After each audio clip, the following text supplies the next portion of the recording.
Hello friends, P U comics world में आप सभी का स्वागत है। आज हम राज कॉमिक्स में नागराज सीरीज का प्रथम अंक पढ़ेंगे, जिसका नाम है नागराज।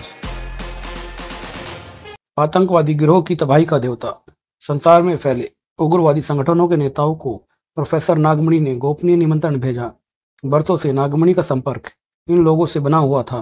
प्रोफेसर द्वारा उन्हें महत्वपूर्ण सूचनाएं मिला करती थीं, लेकिन इस बार कोई विशेष बात थी। प्रोफेसर ने उन्हें सूचना दी थी कि वह आतंकवादी गिरोह के लिए सबसे खतरनाक हथियार बनाने में कामयाब हो गया है और अब अपने इस हथियार को किराए पर चलाना चाहता है।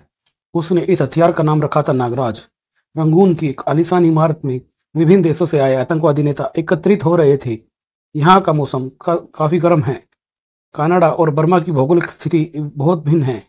अगर नागराज हमारे मतलब का हथियार हुआ तो हम मिडिल ईस्ट को हिलाकर रख देंगे। Attention please. आप सभी अतिथियों से अनुरोध है कि आप सेंट्रल हॉल में पहुंचकर अपनी सीट ग्रहण करें। सब लोग इमारत के हॉल की ओर बढ़ने लगे। शायद वह अपने हथियार की गोली लगाना चाहता है। इमारत के सेंट्रल हॉल में। दोस्तों, नागराज के निर्माण में मैंने अपनी जिंदगी के 20 बहुमूल्य वर्ष गंवाए हैं। एक नवजात शिशु पर मैंने अपना प्रयोग शुरू किया था और आज उसकी 21वीं वर्षगांठ है। उसके भीतर जो थोड़ी बहुत कमजोरियां हैं वो अगले कुछ वर्षों में समाप्त हो जाएंगी, लेकिन वह इस समय आपके लिए संपूर्ण हथियार बन चुका है। क्या वह कोई कंप्यूटर है? हम उसका प्रदर्शन देखना चाहेंगे। जब तक हम उस हथियार की धार नहीं देख लेते, कैसे यकीन करें? उसी के लिए आप सबको बुलाया है। आप उसकी उपस्थिति का अनुमान स्वयं लगा सकते हैं। वह कंप्यूटर नहीं है, परंतु इंसान होते हुए भी कंप्यूटर से तेज कार्य की क्षमता रखता है। आश्चर्यजनक, एक इंसान कंप्यूटर को मात कर जाए। हो सकता है यह गप हो। नागराज अभी सामने से मंच पर प्रकट होगा, जहां आप उसकी क्षमताओं और ताकत का प्रदर्शन देखेंगे। नागराज मंच पर प्रकट हो गया। सभी मेहमानों को नागराज का अभिनंदन। आप लोग दुनिया में खतरनाक आतंकवादी संगठनों के सरदार हैं। आप सभी किसी न किसी फन में माहिर हासिल किए हुए हैं। आप में से 4 ऐसे व्यक्ति मंच पर आ जाए जिनका निशाना अचूक हो। हाल में 4 व्यक्ति उठकर मंच पर आ गए। सबसे पहले आप लोग अपना परिचय दें। वे अपना परिचय देने लगे। मुझे जानी कहते हैं। मैं टेक्सास का सबसे खतरनाक गनमैन हूँ, जिसकी कोई भी गोली आज तक खाली नहीं गई। मुझे यूसुफ बिन अली खान कहते हैं। मिडिल ईस्ट में मुझे मौत का सौदागर कहा जाता है। अगर आप कहें कि उड़ती चिड़िया की आंख पर गोली मारनी है तो गोली आंख पर ही लगेगी। मैं डॉन हूँ, यूरोप का सबसे खतरनाक गन मास्टर। मैं हूँ हुड। पश्चिमी जर्मनी में मुझे निशाने का रॉबिन हुड कहा जाता है। आप लोग शपथ लें कि अपनी गोली से नागराज को खत्म करके नीचे उतरेंगे। हम सब कसम खाते हैं। मैं इस घड़ी में अलार्म भर रहा हूं। 1 मिनट के अंदर अंदर अलार्म बजेगा और अलार्म बजते ही आप अपनी गन निकाल कर नागराज पर फायर कर सकते हैं। 1 मिनट का अलार्म बजने के बाद सभी अपनी गन निकालते हैं, लेकिन गोली चलाने से पहले ही उनके हाथों पर सरप लिपट जाते हैं और वो चिल्ला पड़ते हैं, हाय। और देखते ही देखते चारों वहां धराशायी हो जाते हैं। यह क्या हुआ? इन्हें क्या हो गया? अरे, सांप उनकी कलाइयों पर। मैंने सांप देखे, लेकिन सांप अब कहाँ हैं? क्या चारों मर गए? नागराज, उन्हें जीवन दान दो। चारों को नागराज के जहरीले सांपों ने डस लिया था। नागराज उनका जहर खींचकर उन्हें जीवित करने में सक्षम था। शीघ्र ही आप चारों ने क्या देखा? मैं कुछ देख नहीं पाया। जैसे ही रिवॉल्वर मेरे हाथ में आया, मैंने कलाई पर एक सर्प को लिपटे देखा, जो डंक मारते ही ना जाने कहाँ गायब हो गया। यही हमारे साथ भी हुआ। चारों वापिस अपनी सीट पर बैठ गए।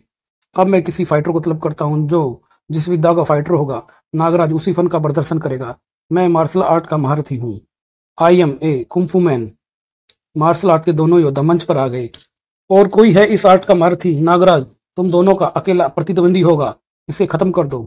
और फिर उन सभी में एक भयानक द्वंद्व छिड़ जाता है। यह स्नेक हैंड है। मैं इसके सामने पहले दर्जे के बालक की तरह लड़ रहा हूँ। नागराज ने इसके बाद अपने हाथों से नाग रस्सी छोड़ी। कमाल है, सांपों की रस्सी बनी और नागराज उस पर झूलता हुआ। Oh my God! क्या तुम लोग नागराज की कोई और परीक्षा लेना चाहते हो? नहीं, हम इस प्रदर्शन से संतुष्ट हैं। प्रोफेसर नागमणि, आपने शानदार हथियार का निर्माण किया है। इसके अलावा भी नागराज की बहुत सी विशेषताएं हैं जो समय आने पर आपको मालूम हो जाएंगी। गोलियों से छलनी होने पर नागराज खुद ही उन्हें निकालकर अपने मार्ग पर चलता बनेगा और उसके शरीर से एक बूंद भी खून नहीं टपकेगा। इसके शरीर के रक्ताणु आम इंसानों की तरह नहीं है। उनकी प्रक्रिया बड़ी तेज और सुरक्षित है। नागराज के जिस्म पर जख्म होते ही उनका काम मशीनी अंदाज में शुरू होता है। पहले ये रक्ताणु अंदर पहुंच चुके हानिकारक पदार्थों को बाहर निकाल देते हैं और किसी माहिर सर्जन की तरह जख्म को बंद कर देते हैं। यह प्रक्रिया बड़ी तेजी से होती है। इस बीच इनका दूसरा दल घाव से रक्तस्राव रोक के रखता है और यह हथियार दुनिया के आतंकवादी गिरोह के लिए तैयार किया गया है। आने वाले 5 सालों में इनका कोर्स स्वयं पूरा हो जाएगा और 5 साल बाद नागराज दीवारों से आर पार होने का कमाल हासिल कर लेगा। किसी दूर की वस्तु को इच्छा शक्ति से स्पर्श किए बिना उठा लेगा। गपी लगती है यह सब बात। मुझे इसकी आसाम में तोड़फोड़ के लिए तुरंत जरूरत है। नागराज की बोली लगी। सबसे ऊंची बोली को नागराज को भाड़े पर लेने का रेट तय समझा जाएगा और ऊंची बोले वाले को नागराज के प्रयोग की प्राथमिकता दी जाएगी। बोली शुरू की जाए। मैं इसी जगह बैठे बैठे दुनिया का सबसे धनवान और ताकतवर इंसान बन जाऊंगा। $5,000, $10,000, $50,000, $1,00,000। अंतिम बोली $1,00,000। तो नागराज के एक मिशन की कीमत $1,00,000 निश्चित की जाती है। मिस्टर बुलडॉग की बोली सबसे ऊंची है, इसलिए उन्हें नागराज का प्रयोग करने का अधिकार दिया जाता है। और मिस्टर बुलडॉग के सम्मान में आज हम शाम एक पार्टी देंगे। शाम को पार्टी में मिस्टर बुलडॉग, बधाई हो। क्या आपने हिंदुस्तान में तोड़फोड़ के लिए कोई बड़ा ठेका ले लिया है? यह तो सौदा है भाई, मैं उसे 1 करोड़ का डाका भी डलवा सकता हूँ। फिर तो तुम्हारी निगाह में जरूर कोई बहुत बड़ा खजाना है। अपना अपना कारोबार है। हमारी शुभकामनाएं आपके साथ है। हम अगले माह की बुकिंग कर लेंगे। आतंकवादी गिरोह के सरदारों का यह सम्मेलन समाप्त हो गया और बुलडॉग नागराज को लेकर चल पड़ा। नागराज उन्हें कबीले वालों के मंदिर से एक मूर्ति चोरी करनी है। वह मूर्ति बहुत प्राचीन है। सभी कबीले वाले उसकी पूजा करते हैं और वह 1 करोड़ रुपए की है। मूर्ति तो कोई भी चोरी कर सकता है। तभी हेडक्वार्टर आ गया है, बाकी बातें नीचे होंगी। नागराज, देवी की मूर्ति चोरी करना इतना आसान होता तो कभी भी वह मूर्ति चोरी कर ली जाती। मुश्किल क्या है? कबीले के मंदिर में रखी वह मूर्ति पौराणिक है और कबीले के लोग उस मूर्ति के लिए प्राणों का भी बलिदान देते हैं। मैं मूर्ति को आसानी से चुरा लाऊंगा, लेकिन फिर भी देवी की मूर्ति चोरी करना इतना सरल नहीं है, क्योंकि उसकी रक्षा मंदिर में रहने वाले सैकड़ों नाग करते हैं। क्या नाग? नाग वैसे तो किसी को कुछ नहीं कहते, लेकिन जब कोई मंदिर में बुरी नीयत से जाता है तो उसे डस लेते हैं। यह तो बहुत विचित्र मामला है। हमारे 5 आदमी मारे जा चुके हैं। मैं मूर्ति चोरी कर लाऊंगा। उस मंदिर की सुरक्षा का क्या प्रबंध है? उस मूर्ति की सुरक्षा एक सन्यासी भी करता है। लोग उसे महात्मा गोरखनाथ के नाम से पुकारते हैं। वह सन्यासी आसाम के जंगलों में कहीं रहता है, लेकिन उसका निवास किसी को मालूम नहीं। वह सफेद बालों वाला शक्तिशाली इंसान है। वह भी मुझे रोक नहीं पाएगा। वह एक चमत्कारी इंसान है। लोग कहते हैं उसकी आयु 200 वर्ष है। सभी कबीले वाले उसकी बात मानते हैं। मैं उसका भी खेल खत्म कर दूंगा। नागराज ने मिशन पर रवाना होने की पूरी तैयारी कर ली। क्या तुम किसी को साथ ले जाना चाहोगे? नहीं, बस राका मुझे जंगल की सीमा तक छोड़ देगा। मैं तुम्हें पुल के पास छोड़ दूंगा। वापसी में जीज वहीं मिल जाएगी। पुल पार करके नागराज बस्ती में पहुंचा। बस्ती में इंसानों का पहरा भी है। इसे गुजर जाने दो। पहरेदार जागते रहो। मंदिर के पार्श्व भाग में बड़ी खतरनाक पहाड़ी पर खड़ी है इसकी पिछली दीवार। नागराज खुरदरी दीवार पर आसानी से रेंगता हुआ चढ़ गया और शीघ्र ही वह मंदिर के गुंबद पर चढ़ गया। नागराज नाग रस्सियों का प्रयोग करता है। अब नीचे चलूं। मंदिर के अंदरूनी प्रांगण में नीचे पहुंचने पर बाहर के कपाट बंद हैं और मैं अंदर आ गया हूं। अब यह दरवाजा। नागानंद, नागराज का दायां हाथ। नागानंद, तुम जाकर पता लगाओ कि इसे अंदर से कैसे खोला जाता है। ओह, दरवाजा खुल रहा है। मेरे शागिर्द ने अपना कमाल दिखा दिया। बड़ा अलौकिक प्रकाश है यहाँ। और तभी कुछ नाग नागराज पर हमला करते हैं। अरे नादानो, मुझ पर जहर उगल रहे हो। ठहरो, अभी मजा चखाता हूँ। नागराज के शरीर पर डसने वाला सांप पानी भरकर पिघल जाता था। देख लो नागराज पर जहर उगलने का इंतजाम। बचे हुए नाग नागराज की जहरीली फुकारों से धराशायी हो गए और फिर नागराज मूर्ति की तरफ लपका। लेकिन तभी मूर्ति के पीछे से एक बड़े सांप ने नागराज पर जहरीली फुकार छोड़ी। यह मुकाबला जोरदार रहेगा। मेरी जहरीली फुकार का भी इस पर प्रभाव नहीं हुआ। इसका मतलब यह किसी विशेष दर्जे का सांप है और उस सांप ने नागराज पर हमला कर दिया। परंतु नागराज ने कुछ ही देर में उन दोनों सांपों को धराशायी कर दिया। उफ, काफी खतरनाक बला थी। सचमुच इस मूर्ति को चुराना आसान काम नहीं है, लेकिन अब यह मूर्ति मेरे हाथों में है। अब यहाँ से चलना चाहिए। और फिर नागराज मंदिर के बाहर आकर सरप्रस्तियों के सहारे दोबारा गुंबद पर चढ़ जाता है। गश्त करते चौकीदार ने मंदिर के गुंबद पर प्रकाश देखा तो वह कौन है मंदिर के गुंबद पर? बस्ती में शंख और तुर्री बज उठे, जो खतरे का संकेत था। उफ, खतरा! मुझे इस बस्ती से तुरंत निकलना चाहिए।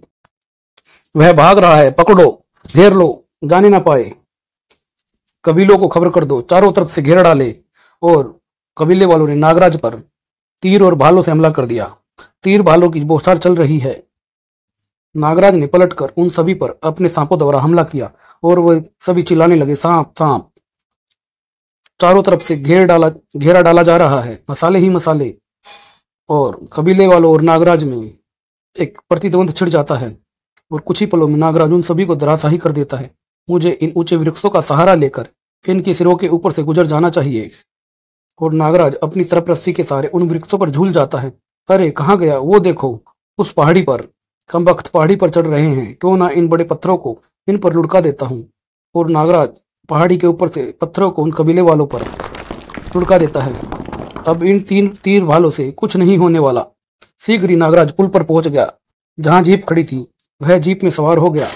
कुछ आगे बढ़ने पर ओफ, सड़क पर पेड़ गिरा है। गाड़ी आगे नहीं निकल सकती। इस पेड़ को सड़क से हटा दूं। ऐसे ऐसे पेड़ों को तो मैं उखाड़ कर फेंक सकता हूँ। पूरी ताकत लगाने के बाद भी पेड़ टस से मस नहीं हुआ। कोशिश करो, शायद तुम इसे हटाने में सफल हो जाओ। जब तक इस पेड़ की शाखा पर मेरा पाँव जमा है तुम इसे उठा नहीं सकते। यह तो कोई सन्यासी है सफेद बालों वाला। यह पेड़ तुमने गिराया है? हाँ मैंने गिराया है और मैं ही इसे हटा सकता हूँ। तुमने ऐसा क्यों किया? मुझे वह मूर्ति चाहिए। ओह, तो यह बात है। मेरा रास्ता रोकने का अर्थ जानते हो? तुम जैसे इंसानों का कोई रास्ता नहीं होता। तुम भटके हुए इंसान हो। कहीं यह बाबा गोरखनाथ तो नहीं? तुम सही सोच रहे हो बालक, मैं ही गोरखनाथ हूँ। यह मूर्ति वापिस मंदिर में जाएगी। मैं तुम जैसे साधु संतों की हत्या नहीं करता, इसलिए बेहतर है कि इस पेड़ को हटा दो और मुझे जाने दो। लो, मैं तुम्हारी यह इच्छा भी पूरी किए देता हूँ। पेड़ हट गया। अब मूर्ति मेरे हवाले कर दो और फिर तुम जा सकते हो। यदि तुमने मेरा कहा ना माना तो फिर मैं तुम्हें अपने साथ ले जाऊंगा और फिर तुम्हें दंड दिया जाएगा। देखता हूँ तुम मुझसे मूर्ति कैसे हासिल करते हो। मैं जा रहा हूँ। लेकिन तभी पीछे से गुरु गोरखनाथ ने नागराज के गले में एक फंदा डाल दिया और नागराज ने पलटकर सर्प रस्सियों के सहारे उस पर हमला किया। लेकिन नागराज के सभी सांप वापस पलट गए। मेरे सारे नाग वापस पलट रहे हैं। उसके कंधे पर काला नेवला बैठा है। काला नेवला सिकांगी सिकांगी वह रस्सी तोड़कर फरार होना चाहता है और देखते ही काले नेवले ने नागराज पर हमला कर दिया और नागराज ने अपने सांपों के द्वारा उस पर और जहरी फुकार से हमला किया। सिकागी नेवले का धारक बहुत बड़ा जादूगर होता है। मैं इसकी असीमित शक्ति का मुकाबला नहीं कर सकता। मुझे भाग जाना चाहिए। नागराज को भागते हुए देख सिकागी नागराज के चारों तरफ घूमने लगा। ओह, इसने मेरे चारों तरफ एक जादुई लकीर खींच दी है। और ठीक तभी गुरु गोरखनाथ ने अपनी छड़ी से नागराज के सिर पर एक प्रहार किया और नागराज तुरंत बेसुध होकर गिर पड़ा। भटके हुए इंसानों को सही मार्ग दिखाना उनके लिए सबसे बड़ा दंड होता है। अगर यही इंसान अपनी शक्ति का प्रयोग मानवता की रक्षा के लिए करे तो लोग इसकी पूजा करेंगे। महात्मा गोरखनाथ ने वशीकरण विद्या द्वारा नागराज की दिमागी हालत जानने शुरू कर दिए। नागराज, तुम नागमणि जैसे शैतान के गुलाम हो। उसने तुम्हें बनाया है। इसका मतलब तुम्हारी अपनी कोई स्वतंत्र हस्ती नहीं है। सबसे पहले मुझे यह जानना होगा कि तुम्हारा निर्माण कैसे हुआ। तुम्हारे मस्तिष्क के चित्र अब मेरे मस्तिष्क में उजागर होंगे। नागमणि इच्छाधारी सांप पकड़ना चाहता था। वह सांपों का विशेषज्ञ था और सांप पकड़ने के लिए जंगलों में भ्रमण करता था। एक दिन वह जंगल में पहुंचा तो यह तो किसी नागदेवता का पुराना मंदिर मालूम पड़ता है। नागमणि को किसी बच्चे के रोने की आवाज सुनाई दी। वह मंदिर में दाखिल हो गया। अरे यह बच्चा, उफ कितना प्यारा बच्चा है, मैं इसे पालूंगा। फिर जैसे ही नागमणि ने बच्चे को गोद में लिया, एक नाग पुकारता हुआ उसके मार्ग में आ खड़ा हुआ। यह तो इच्छाधारी नाग है, मेरी आंखें धोखा नहीं खा सकती हैं। और तभी इच्छाधारी ने इंसानी रूप धारण कर लिया। मेरे दर्शन बहुत मुश्किल से प्राप्त होते हैं। ए इंसान, तू जो भी है, गौर से मेरी बात सुन। एक लड़की मेरी पुजारन थी। किसी ने उसके साथ अत्याचार किया और परिणाम स्वरूप यह बच्चा पैदा हुआ। मरने से पहले उसने इस बच्चे को मेरी शरण में छोड़ दिया। तब से यह बच्चा इसी जगह है। मुझे इस बच्चे के संरक्षण की जरूरत थी जो इसे पाल पोस कर जवान करे और इसे अपनी माँ के साथ हुए अन्याय का बदला लेने के काबिल बना सके।